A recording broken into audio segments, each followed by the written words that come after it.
Hey guys, what's up? My name's Eric and I'm the Techy Agent, and this is my review of the Garmin Venu. Wait, what did I just say? Garmin Venu.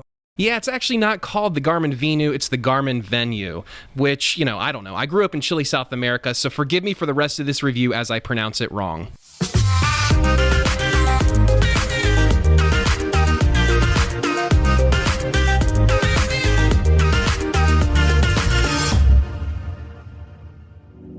So it's been a really busy month for me. I started a new job at a media company, and so this is why it's taken so long for this video to drop. So I apologize to those of you who have subscribed and were waiting for this review. But let's just jump right into the review. This is Garmin's basically their first attempt at a fully fledged smartwatch, also fitness tracker.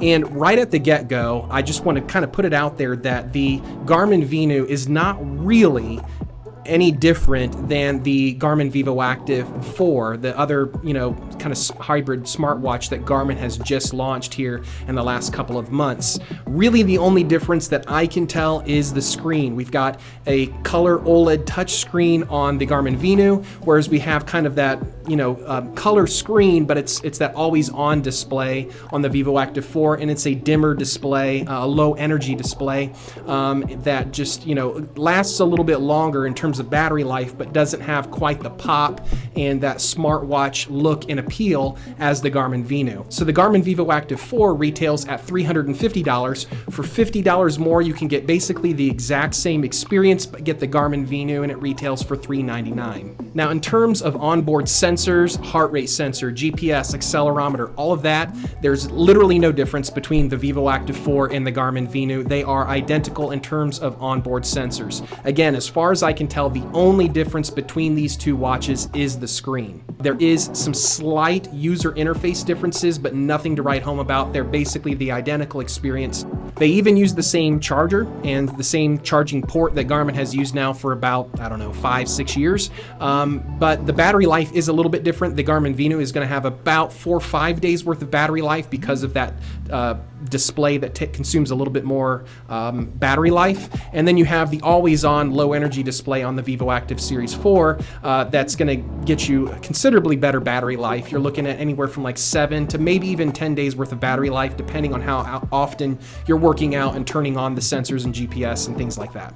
So before we even really get into the review, I'm just going to kind of put it out there and say it. The experience between the two watches was basically identical. The Garmin Venu performed basically just as well as the Vivoactive Series 4, but that's not a bad thing because the Vivoactive Series 4 is, in my opinion, one of the best performing Garmin watches that I've ever tested in terms of GPS accuracy and especially in terms of heart rate accuracy. So it's really good to see the Garmin Venu basically have the exact same hardware. You're going to get the exact same quality experience, but with an improved display. And so really, if the display is an important feature for you, then go with the Garmin Venu. And if battery life is more of an important feature for you, then go with the Vivoactive 4.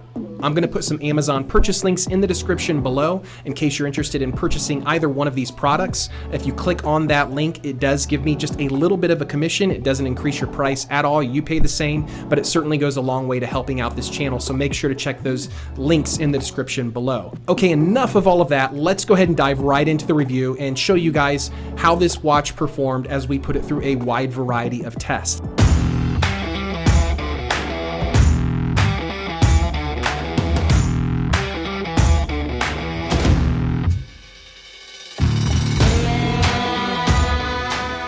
So the great thing about the Garmin Venu is that it has the same sensor as the Vivoactive Series 4, which is to say it's one of the first sensors that we've seen from Garmin that's actually accurate in the gym for gym-based exercise, whether that's CrossFit, boot camp, or just standard, kind of Olympic weightlifting style exercises. I put it against the Apple Watch Series 4 and the Apple Watch Series 5 since, in my opinion, considering the rest of the industry, the Apple Watch Series 4 and Series 5 have heart rate sensors that typically outperform other watches in the gym.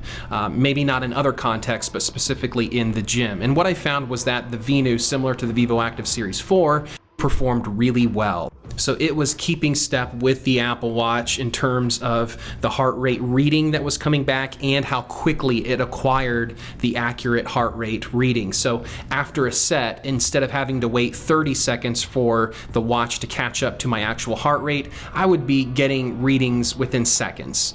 Very, very quick, similar to the Apple Watch experience. And so Garmin has done a great job updating their sensor to really be able to perform in a gym context. Now, I've said it on videos in the past, and I'll say it again, the Garmin workout profile for gym-based exercise is terrible. I do not recommend it. The automatic exercise detection doesn't work well, and you're constantly having to make adjustments, and so I would recommend that you use one of the more generic profiles on the watch or create one yourself in order to not be frustrated while you're working out. Now, because you'll be using a different workout profile other than the gym profile that Garmin has, your calorie counting algorithm is going to be a little bit off potentially. The watch may award you more calories than you've actually burned in the gym, but like a fraction. We're not talking like 200-300 calories here. We're talking it might award you 20 to 50 extra calories burned over the course of a 30 to 45 minute workout. So not anything super significant, but that's kind of the trade-off in using a generic profile or a profile that you create yourself in the app or on the watch as opposed to using their workout profile. I would still recommend that you use a generic profile or one that you create yourself as opposed to their profile, even for just tracking your heart rate and calories burned, because it's going to be much less of a headache. But finally, Garmin has a watch, the Garmin Vivoactive Series 4 and the Garmin Venu, with an optical heart rate sensor that can actually track your heart rate in real time in the gym without massive dropouts and with some semblance of accuracy, where you don't have to go in with a chest strap. If you're like me, I don't like to work out with a chest strap. And so it was refreshing to see Garmin kind of updating and upgrading the firmware and the hardware of their sensor to be able to actually track exercise in the gym. So for the cardio portion of this review, I had my friend Don go ahead and take this out and put it through several longer runs. I'm not really a cardio guy, so I kind of have him do all of the cardio stuff for me. And in his experience, he had a very, very similar experience as with the Garmin Vivoactive Series 4. In fact, for this review, he was wearing the Series or the Vivoactive 4 on one wrist and the Garmin Venu on the other, and he was getting results that were pretty much identical. So in terms of heart rate data, there was no discernible difference between the two. In terms of GPS, mile markers were going off within seconds of each other.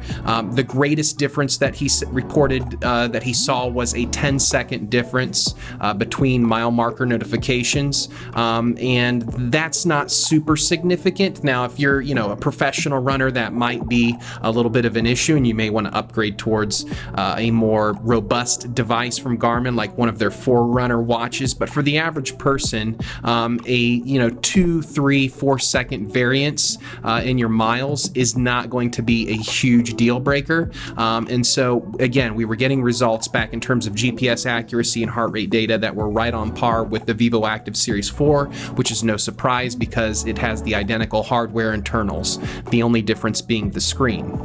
Now, I did ask Don to reflect on the screen differences and how that may have impacted his running, and he did say that it was interesting that the Garmin Venu did have one screen menu that was better than the Vivoactive Series 4, and it was more readable, it was clear, and that's the new breadcrumbs screen that is shown when you're taking a hike, when you're taking a bike ride, when you're jogging, any sort of GPS activity. You now have the option to view a breadcrumb screen. That particular screen is much, much clearer on the Garmin Venu because of its higher resolution compared to the Vivoactive Series 4. Now, that being said, the Vivoactive Series 4 does have a display that is better suited in just about any other situation for outdoor activity.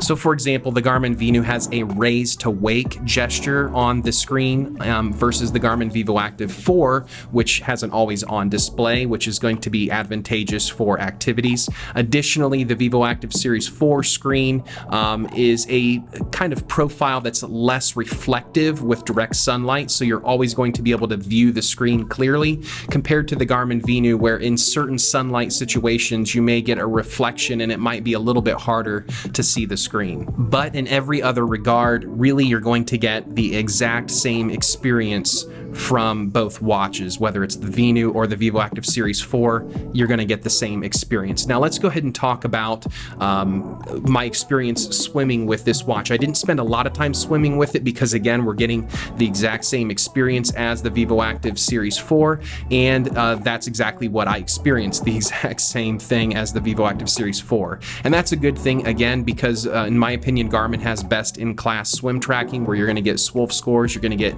your strokes per minute, you're going to get your strokes per lap, it's going to have automatic lap detection, you're going to get a lot of features from Garmin that are built into both watches, so I would definitely recommend either one of these watches for swim tracking. Now, I will say that Garmin doesn't do a great job with their optical heart rate sensor in terms of tracking your heart rate while swimming, but in my experience, I haven't really yet found an optical heart rate sensor on the wrist that does a good job tracking your heart rate while swimming. I would definitely recommend that you choose to get a chest strap that connects with the watch. Garmin sells some waterproof chest straps that are able to accurately detect your heart rate while swimming. So to sum it up, we definitely think that the Garmin Venu is a great addition to the Garmin lineup. If you want the Garmin Vivoactive Series 4 but want a better screen, then go with the Venu. If you want better battery life, then go with the Vivoactive Series 4. Again, purchase links in the description below, so check those out. Hey guys, my name's Eric and I'm the Techy Agent. Thanks for watching. We'll catch you next time.